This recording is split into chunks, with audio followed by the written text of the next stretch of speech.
नमस्कार साथियों, आचार्य क्लासेज में आप सभी का हार्दिक स्वागत है। आज मैं आपको कक्षा 12 की हिंदी साहित्य की अंतर्भाग 2 के काव्यखंड में अध्याय नंबर 8 जो विद्यापति पाठ है। कौन सा पाठ है हमारा? विद्यापति पाठ है। और इस विद्यापति पाठ के 2 मैंने पद आपको अच्छी तरीके से समझा दिए हैं। और आज हम विद्यापति पाठ का अंतिम पाठ करेंगे, अंतिम पद के रूप में करेंगे। और विद्यापति पाठ के मैंने 2 पद के आपको 16 पंक्तियों के माध्यम से सही ढंग से मैंने पहले आपको समझाया है। और अब आज मैं आपको विद्यापति पाठ की जो अंतिम पद है उसको सही ढंग से समझाने का प्रयास करूंगा। ठीक ना साथियों? तो चलते हम अपने कार्य की ओर। और इससे पहले मैंने आपको कितनी पंक्तियां करवाई थी? 16 पंक्तियां। इससे पहले आपको मैंने 16 पंक्तियां करवाई है।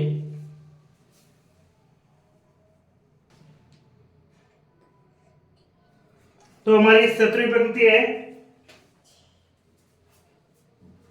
कुसुमती।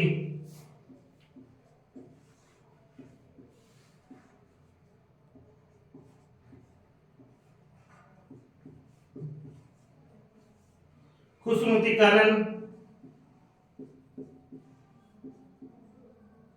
कुसुमती कानन हेरी,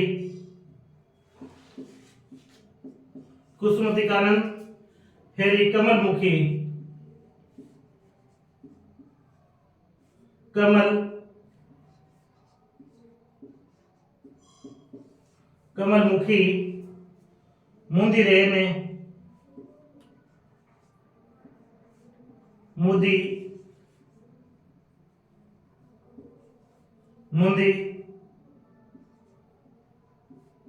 रहे दू नयन दू नयन। यानी इसमें क्या बताया गया है? इसमें कहा गया है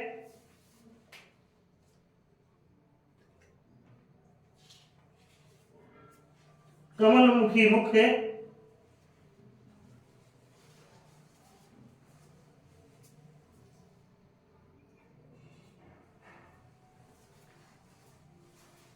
जब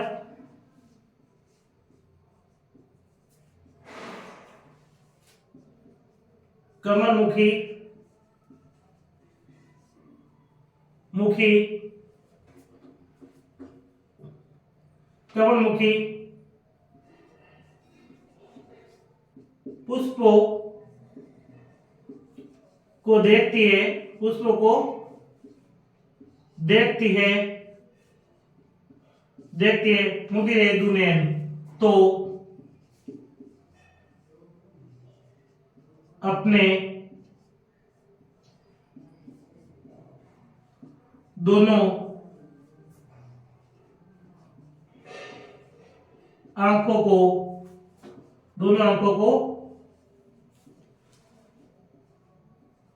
बंद कर लेती है। दोनों आंखों को क्या कर लेती है? दोनों आंखों को बंद कर लेती है। दोनों आंखों को बंद कर लेती है। ठीक ना? कुसुमत यानी पुष्पों वाली,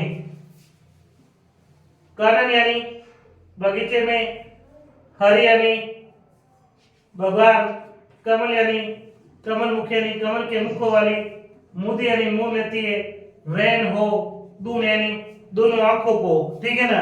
दोनों आंखों को।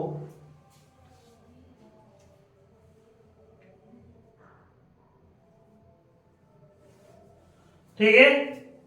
कुसुमती यानी पुष्प वाली, कुसुमती यानी पुष्प वाली, कानन यानी बगीचे में, क्या काम पर? बगीचे में, हैरी यानी भगवान, कमल मुखी यानी कमल मुखी, मुदी यानी बंद कर लेती है, रे यानी है, दूप ने यानी दोनों आंख, यानी जब कमल मुखी, थोड़ा सा गलत लिख देना, कार्य नहीं ऊपर लिखा है नहीं,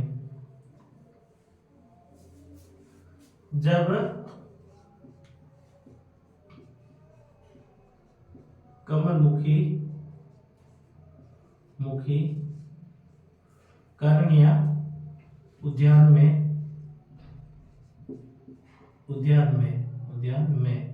कहने का क्या मतलब है? जब कमलमुखी, जब कुसुमवाली यानी पुष्प, कुसुमवाली यानी पुष्प, कानन यानी बगीचे में, कानन यानी बगीचे में, कमलमुखी यानी कमलमुखी, कुसुमवाली यानी पुष्प, उद्यान यानी उद्यान में, हैरी यानी देखती है, मंद रहे दूने यानी तो अपने दोनों आंखों को क्या कर लेती है?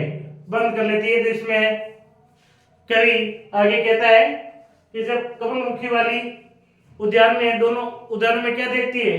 पुष्पमती देखती है, यानी बगीचा यानी फूलों को देखती है, पुष्पों को देखती है। जब कमलमुखी, कमलमुखी यानी कमल के समान वाली, कमल के समान मुख वाली, कमलमुखी यानी कमल के समान मुख वाली है। कानन यानी उद्यान में किसे देखती है? कुसुमती यानी पुष्पों को देखती है। तो क्या होते हैं? मोदी यानी बंद कर लेते, रे होना दूने यानी दोनों आंखों को क्या कर लेती है? बंद कर लेती है। कहने का मतलब है जब कमल के समान मुख वाली है, उद्यान में पुष्पों को देखती है ना, तो क्या कर लेती है? अपने दोनों आंखों को बंद कर लेती है। क्या कर लेती है? अपनी दोनों आंखों को बंद कर लेती है। कोकिला कलरव 18वीं पंक्ति है। कोकिला कलरव, कोकिला कलरव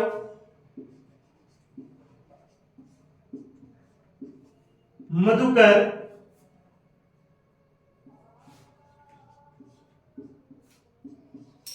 धुनी सुनी, धुनी सुनी, धुनी सुनीकर दे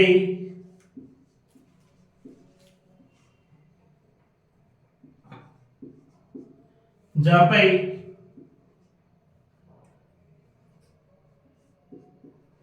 कान, जापै कान।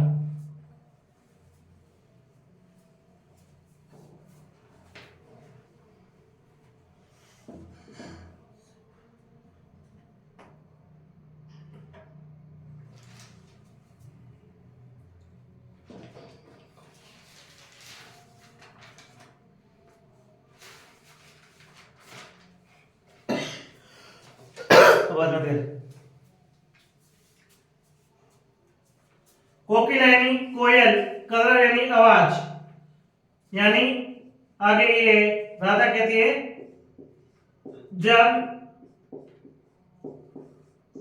कोयल की, कोकिला कलरव यानी कोयल की मधुर आवाज, कोयल की मधुर आवाज, मधुकर यानी भंवरा, मधुर आवाज में भंवरे, धुनी यानी गुहार, भंवरे की गुहार, भंवरे की धुनी यानी गुहार, सुन यानी सुनकर, भंवरे की गुहार सुनकर, कर यानी हाथ, दे यानी देती है, जपा यानी लगा देती है, कानों कानों में, सुनकर अपने कानों पर हाथ लगा देती है, लगा देती है। अर्थात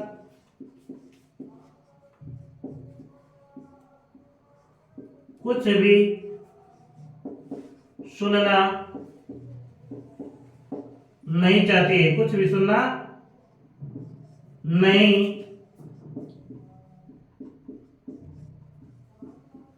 चाहती है। सख्या है, सखियों के माध्यम से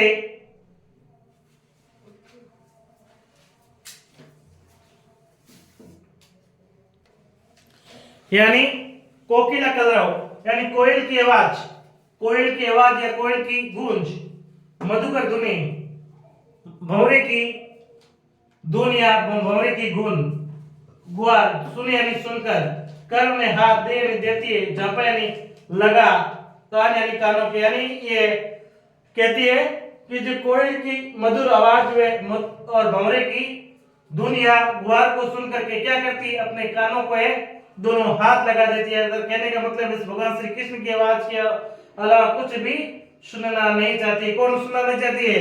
राधा। ये कौन कह रही है? सखी कह रही है। किसकी सखी कह रही है? ये राधा की सखी कह रही है। आगे है 19वीं पंक्ति है माधव। माधव सुन सुन, माधव सुन सुन वचन हमारा, वचन सुन सुन वचन हमारा। यानी अब ये हे कृष्ण, अब राधा कहती है, क्या कहती है राधा? माधव यानी श्री कृष्ण को कहते हैं सुन यानी सुन, सुन वचन यानी वचन, हमारा ने हमारा यानी मेरा। राधा श्री कृष्ण को कहती है हे श्री कृष्ण, हे श्री कृष्ण। माधव यानी कृष्ण क्या कहती है? मेरे वचनों को क्या करो, सुनो, मेरे वचनों को ध्यान से सुनो, मेरे वचनों को क्या करो, ध्यान से सुनो। कौन कह रही है? राधा कह रही है, श्री कृष्ण को कह रही है। माधव यानी माधव, श्री कृष्ण, सुन यानी सुनो, वचन यानी वचन, और हमारे यानी मेरे। राधा कहती है श्री कृष्ण मेरे वचनों को है ध्यान से सुनो, क्या करो, मेरे वचनों को क्या करो, ध्यान से सुनो। कौन कह रही है? राधा कह रही है, मेरे वचनों को क्या करो, आप ध्यान से सुनो। तो 20वीं बनती है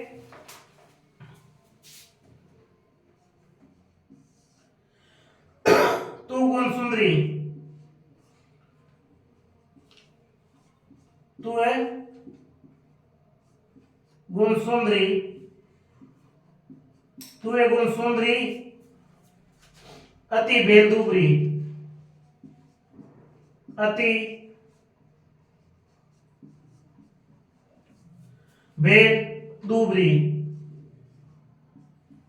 अति बेदुबरी, गुनगुनी प्रेम तुम्हारा,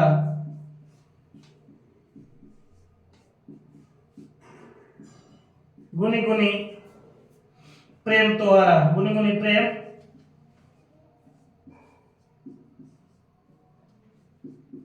तुम्हारा, गुनी गुनी प्रेम तुम्हारा, गुनी गुनी प्रेम तुम्हारा, गुनी गुनी प्रेम तुम्हारा।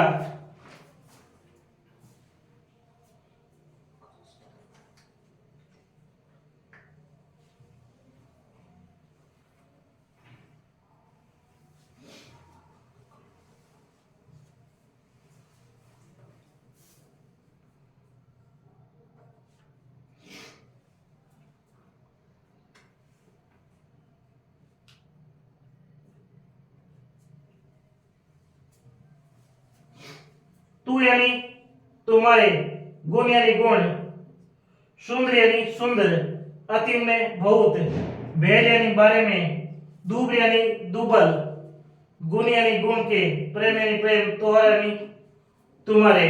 तो राधा क्या कहती है कि तुम्हारे, तुम्हारे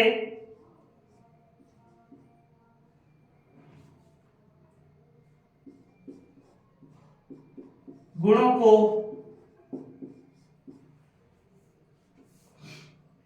तुम्हारे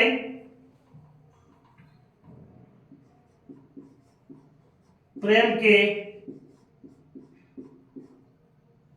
तुम्हारे गुण यानी तुम्हारे गुण, गुण यानी गुण, सुंदर यानी बहुत, अति सुंदर यानी बहुत सुंदर, बहुत सुंदर, तुम्हारे बहुत सुंदर, तुम्हारे बहुत सुंदर गुणों को देखकर, तू यानी तुम्हारे, तू यानी तुम्हारे, अति सुंदर यानी बहुत सुंदर, तुम्हारे अति सुंदर गुणों को देखकर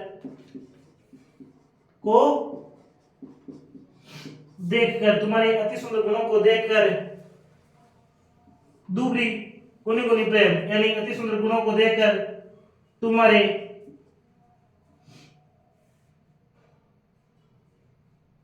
गुणों को देखकर प्रेम के गुणों में क्या हो गए भेद दूबरी अत्यधिक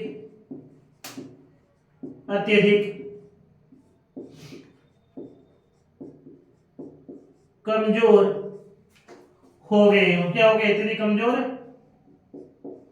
हो गई हूं। अत्यधिक कमजोर हो गई हूं। क्या हो गई? अत्यधिक कमजोर हो गई हूं।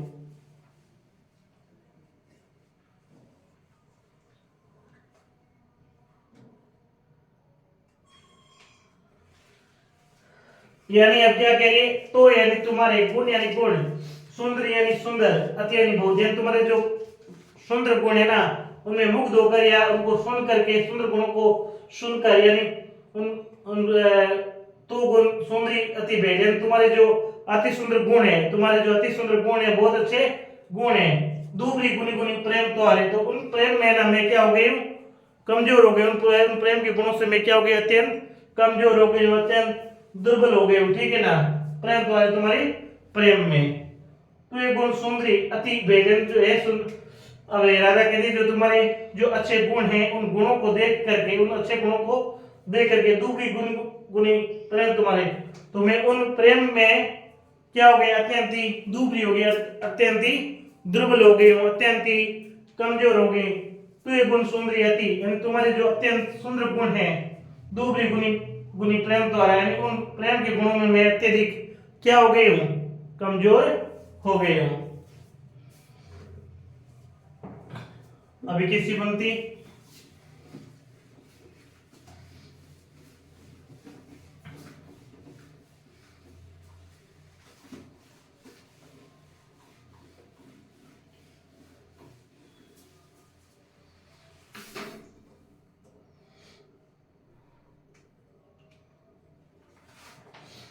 भक्ति है धरणी धरी धनी,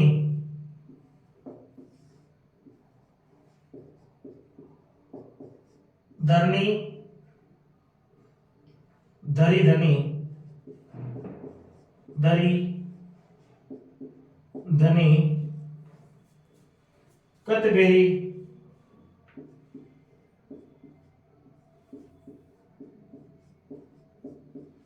कतबेरी बैसई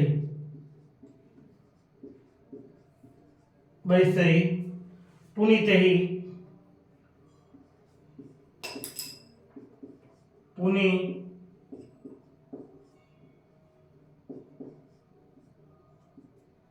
तही उठाई ने पारा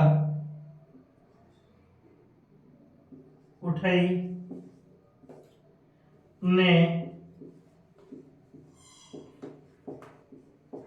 पारा।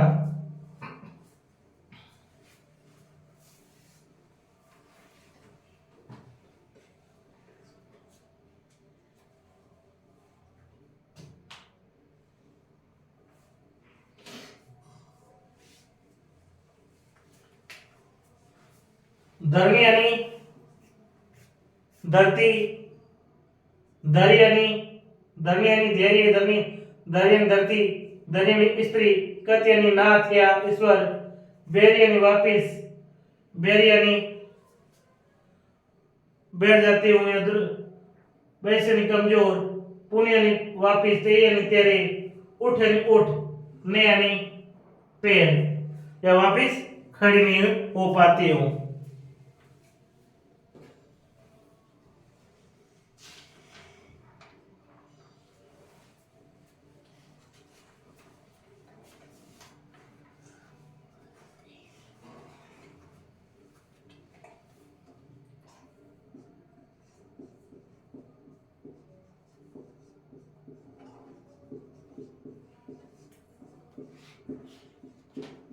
जब मैं धरती पर बैठ जाती हूँ तो दुर्बलता के कारण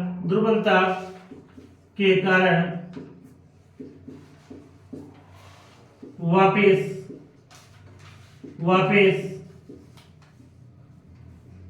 उठ नहीं पाती हूं। ठीक है ना। क्या कि धरनी यानी धरती, धर यानी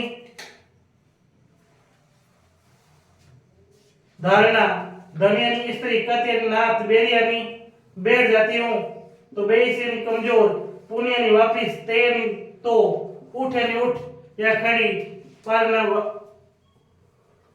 पैर। तो ये इसमें ये क्या कहना चाहती है कि राधा की जब मैं धरती पर बैठ जाती हूँ ना तो दुर्बलता के कारण वापिस खड़ी नहीं हो पाती हूँ, वापिस इतनी कमजोर हो गई हूँ, यानी वैसे हो गई, इतनी कमजोर हो गई, इतनी वैसी हो गई हूँ कि वापिस खड़ी नहीं हो पाई हूँ। पुण्य यानी वापिस उठ सकती नहीं, उठ सकती, उठ ही नहीं पा रहा है, इतनी कमजोर हो गई हूँ कि वापिस उठ नहीं पा रही हूँ। धरनी धरी है इस धरती पर जब मैं बैठ जाती हूँ। कौन कह रही है? धरनी यानी स्त्री कह रही है कि जब इस धरती के ऊपर बैठ जाती हूँ पुण्य में वापिस खड़ी ही नहीं हो पाती, मैं आपके प्यार में ना इतनी कमजोर हो गई हूँ।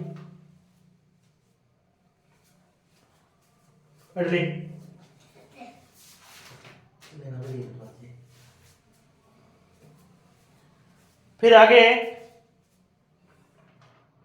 22वीं पंक्ति, कातर दिठी करी, कातर दिठी करी,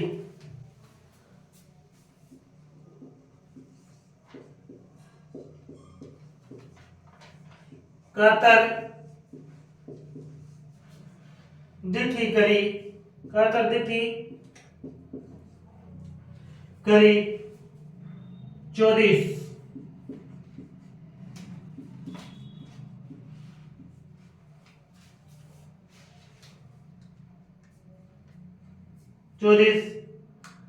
हेरी हेरी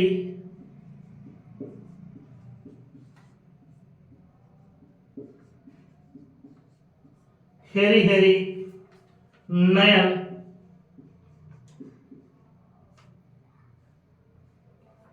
गए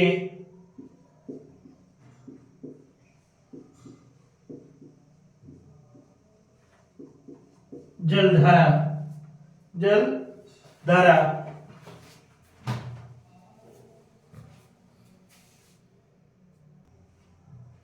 इन्हें आगे क्या कहती है? सखी, कातर यानी कातर या पैनी, दिख यानी दृष्टि, कर यानी करती है, 24 यानी चारों ओर, हरी यानी हरी हरी करने के बारे में, नैन यानी आंखों से, गहन होते हैं, जल यानी जल, धारा यानी धारा, यानी अश्रु की धारा बहती है। यानी सखी क्या कहती है? तुम्हारे आगमन की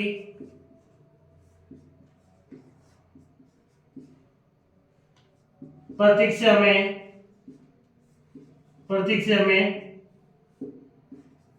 पैनी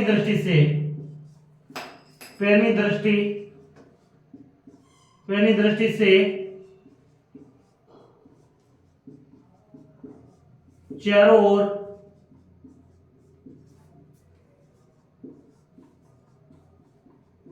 देखती है और आंखों से जल धारा बहती है, अर्थात आंखों से अश्रु धारा बहती है, आंखों से आंसू निकलते हैं, आंखों से क्या निकलते हैं? आंखों से आंसू निकलते हैं। यानी सखी और राधा के बारे में कहती है कातर दृष्टि, यानी कातर दृष्टि से, यानी पैनी दृष्टि से, करी चोरी से, यानी पैनी दृष्टि से चारों ओर देखती है।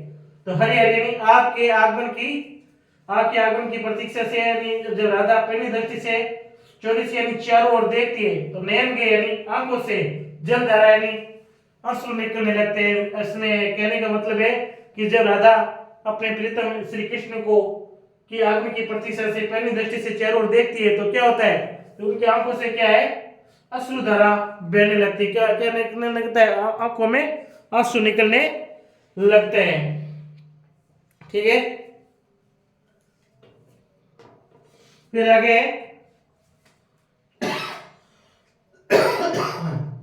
23वीं पंक्ति।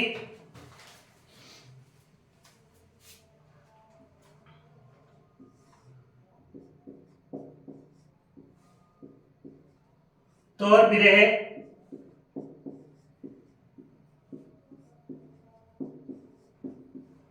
दिन छन छन,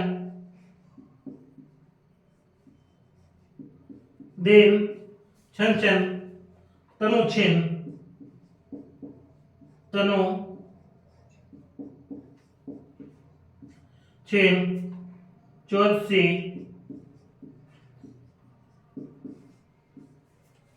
चांद समान।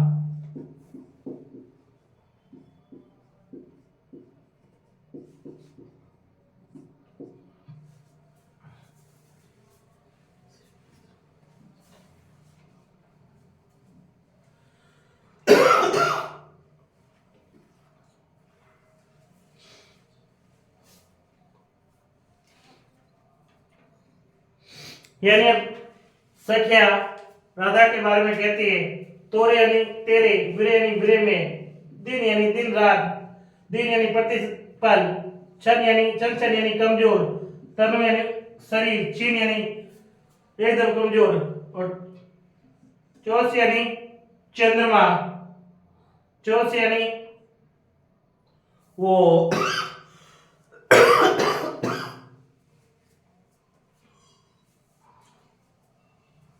यानी चतुर्दशी, चांद यानी चांद, समान यानी समान, तोर यानी तेरी, विरे यानी विरे, दिन यानी दिन, छन छन यानी कमजोर होना, तनु यानी तनु, सीन यानी शरीर, चौस यानी चौदस, चांद यानी चांद, समान यानी समान।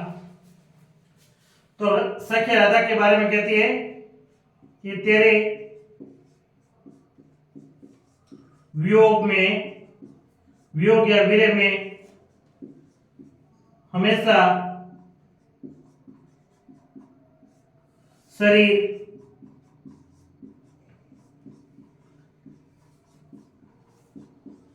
कमजोर होता जा रहा है, कमजोर होता जा रहा है।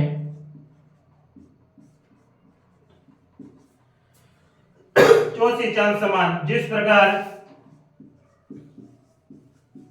प्रकार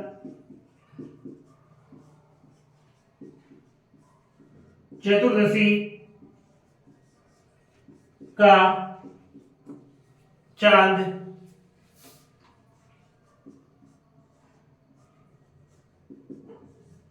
छोटा होता है, उसी प्रकार राधा प्रतिदिन आपके वियोग में क्या हो रही है, कमजोर होती जा रही है। तो और आपके विरह में, आपके वियोग में दिन छन यानी प्रत्येक दिन वो क्या हो रही है, तनु छीन यानी उसका प्रत्येक दिन है उनका शरीर क्या हो रहा है, छीन यानी कमजोर हो रहा है, प्रत्येक दिन है, प्रत्येक पल उनका शरीर क्या हो रहा है, कमजोर हो रहा है। चौथी चांद समान, यानी जिस प्रकार से चंद्र का चांद हमेशा छोटा होता है, उसी प्रकार से आपके वियोग में है राधा का शरीर क्या हो रहा है, कमजोर होता जा रहा है। कौन कह रही है, ये सखिया कह रही है राधा की। अब है 24वीं पंक्ति, बने विद्यापति,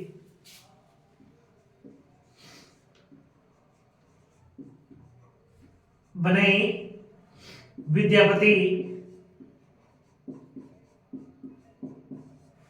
बने विद्यापति शिव सिंह हैं, शिव सिंह हैं, नरपति,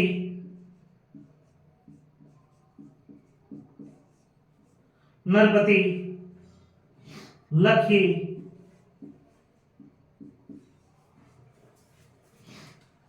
मादे, मादे रमा।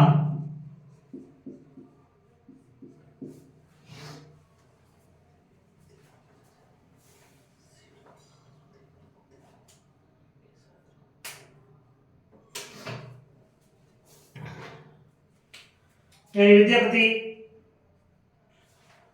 बने यानी बने विद्यापति यानी विद्यापति शिव से यानी शिव से नरपति यानी राजा लख यानी लक्ष्मण लक्ष्मणी रमन यानी रमन। तो इसमें क्या विद्यापति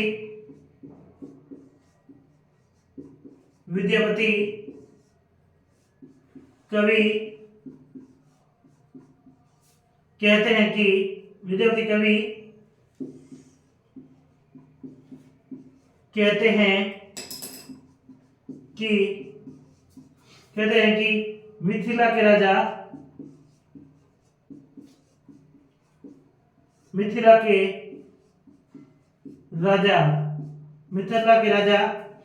शिव सिंह हैं। मिथिला के राजा शिव सिंह हैं। रानी लक्ष्मणा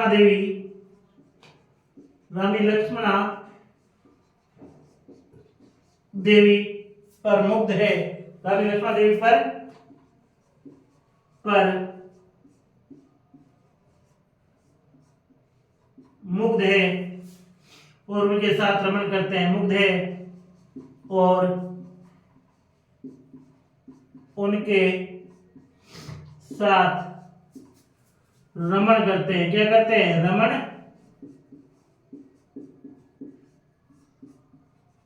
करते हैं। उनके साथ क्या करते हैं? उनके साथ रमण करते हैं।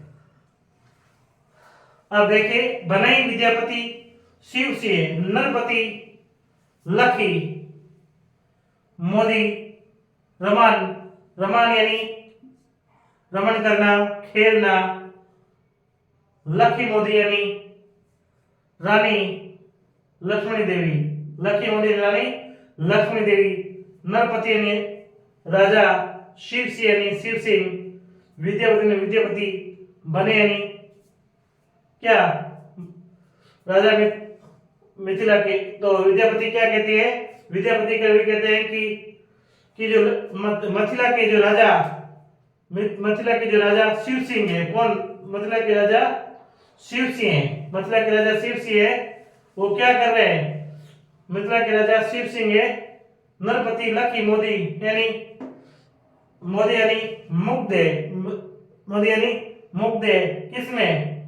रानी लक्ष्मणी में क्या है? मुग्ध है और रमन। और उनके साथ क्या कर रहे हैं? वो रमण कर रहे हैं। उनके साथ क्या कर रहे हैं? रमण कर रहे हैं। उनके साथ खेल रहे हैं। बने विद्यापति शिव सिंह नरपति लखी मोदी रमान। तो इसमें कवि विद्यापति कहते हैं कि अयोध्या है क्या? मिथिला के जो नरेश, मिथिला के जो राजा है वो शिव सिंह मिथिला के राजा जो शिव सिंह है वो रानी लक्ष्मणा देवी के साथ क्या है? मुग्ध है। रानी लक्ष्मणा देवी में क्या है? मुग्ध है, प्रसन्न है। और रमान यानी उनके साथ क्या कर रहे हैं? रमान कर रहे हैं, अर्थात उनके साथ खेल रहे हैं। बनी विद्यापति शिव से नरपति लखी मोदी रमान। इस पंक्ति का अर्थ क्या है?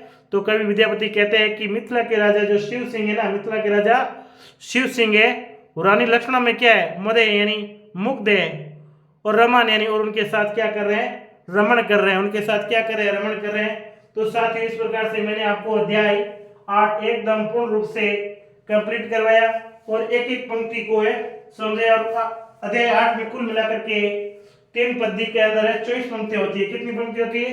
24 पंक्तियां होती है। तो 24 पंक्तियों को मैं अच्छी तरीके से आपको एक एक पंक्तियों के बारे में आपको समझाया है और मेरे अनुसार आप सभी विद्यार्थी को समझ में भी आया है। तो सभी विद्यार्थी को देखने के लिए और अच्छी तरीके से समझने के लिए आप सभी विद्यार्थियों को क्या धन्यवाद साथियों। नमस्कार।